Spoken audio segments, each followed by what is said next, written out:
I bought my dream house in 2025. It's this house, and I thought I'll either live in this house until I die, meaning I'll never move, or it'll burn down, whichever comes first.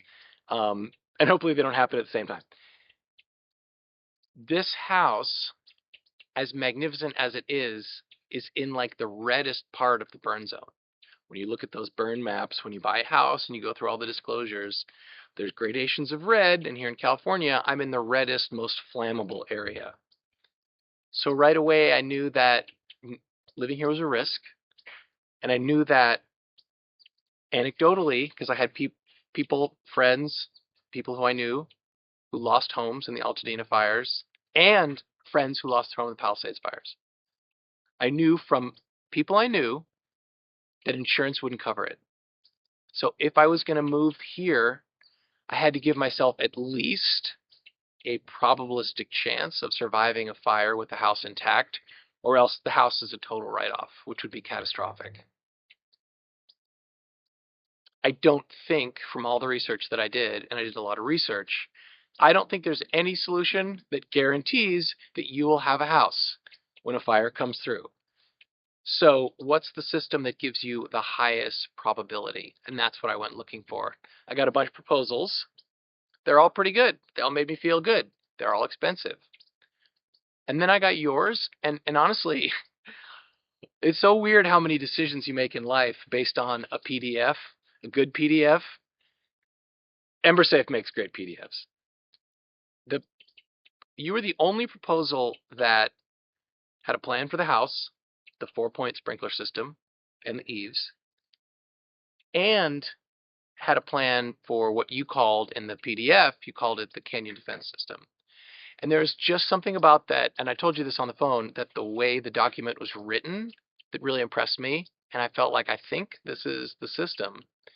So you came over, we sat at that table over there, and we looked out at the trees, and in conversation, you and I realized, like, oh, if the house burns down, you can rebuild the house. We still have the plans. But these trees, they won't come back in my lifetime. They won't come back in my children's lifetime. They might not come back in my children's children's lifetime. This tree is well over 100 years old. These trees behind me are 100 years old. And at that point, I was like, well, we got to do it. We got to do it. We got to try. We got to give ourselves at least a chance of saving this natural habitat. When we go to sleep at night, there are flies. We got to save these flies, first of all. The flies love it here, so it's mostly for them. When we go to sleep at night, there are great horned owls that perch in these trees. There are, I don't know if the mountain lions and bears come through my property. I'm assuming they do. There's a lot of land here. But this is clearly a place that wildlife have come to count on. And it's just a sanctuary. It's just the most beautiful sanctuary. It's the best house in all of Los Angeles. Shouldn't everyone feel that way? So how do you protect it? This might sound like a little wonky, but it's my perspective. When I looked at the cost of this system relative to the cost of the house, talking in investment terms, the cost of the system was a 2.7% put option on the value of the house. And what that means is that it's an insurance policy. It's an insurance policy against total loss. So for 2.7%, the cost of the house, I can have an insurance policy against calamity.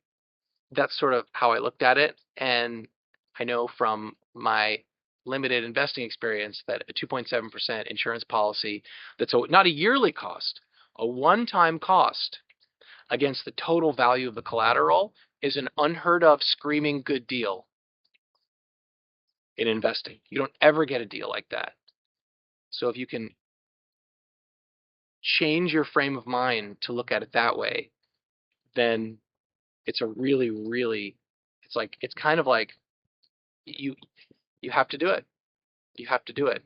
Now, again, if the 1,000-degree raging inferno comes through this area like a locomotive, we'll lose the house, we'll lose the sprinkler system, we'll lose everything. But I gotta tell you, having had the system installed, when you fired it up and I watched all the rain coming down, like it's raining, I had this first moment of like, oh, this could work. Yeah, I think this could actually work. Like I feel much better. This is another funny story.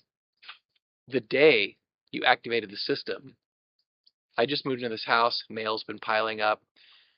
Finally sat down at my desk. Halfway through the stack of mail was a letter from California Fair Plan saying that they were canceling my policy because I hadn't submitted a document a month earlier. Normally, I would have maybe vomited out of panic, but there was a deep, quiet part of my soul that said, you know what? Like, you actually have your insurance system. They just turned it on today. I got it sorted out with Fair Plan. They reinstated my insurance system, but I was able to sleep that night because of the system. Specifically about you guys, the EmberSafe team. And look, anyone getting system, they should put in a keyman clause. It has to be you and Brad because you guys are the best. There's a level of commitment to this installation that was very personal, very attentive to my concerns. Not that I needed to like be pointing anything out. I think you were getting inside the mind of a homeowner and saying, what would I want? Okay, this guy's signed a contract with me. Now I have a fiduciary duty to take care of this house as if it's my own. I don't think that by nature, the way that EmberSafe runs their business, it's a high volume, crank it out business. It's a bespoke, high end personal defense system, and that's what you're getting. You're getting a lot of attention. You're getting updates as they think of new things. They come by. You guys come by and, oh, we thought of this. We're going to come by and update the system. That's like some Tesla level customer relations. And I show the system off to everybody. I'm so proud of it. It feels like the weirdest kind of flex for California to be like, check out my personal wildfire defense system. But it is, if you want to flex, you got to have this. And the other thing that set you guys apart actually was incorporation of Komodo. You're the only system that used Komodo. There are other systems that use foam. Other systems use just water. Others use a combination of foam and water. And by the way, if you're going to do I don't think you can go wrong. It's kind of binary. You put something on your house, I think you're already ahead of the game. But I guarantee you, if you have a fair amount of property or a large house, none of these systems are cookie cutter. There's going to be something that comes up that's going to be unique to your house. And you're going to want to be with a company that's going to adjust their plan, tailor system for what you need, and also stretch themselves, try and come up with something elaborate. I mean, these are complex dynamic systems. Flowing water, high pressure, in the event of an emergency, self-contained. The number of variables is itself an unsolvable variable. So I just personally feel like the thought when I brought up to Bradley, I was like, what happens if it gets below freezing? And I was like, well, he's like, well, I put a lot of thought into that, and here's what we have done for freezing temperature systems. Your property, on average, the lowest historical temperature is 41 degrees. It was a conversation about the variables that, and I know you guys had a conversation about that. This big tree, you're doing something you've never done before, which also, as an entrepreneur, I love people who want to try something they've never done before, and that there's risk involved in that. But life is risk, and risk, the definition of payoff is risk. And here the payoff would be saving a magnificent 100-plus-year-old tree. So anyway, this is all my long way of saying I love the system. I'm very, very proud of the system. I'm very, very excited to grow old in this house. And have that. I mean, the house has been here since 1958.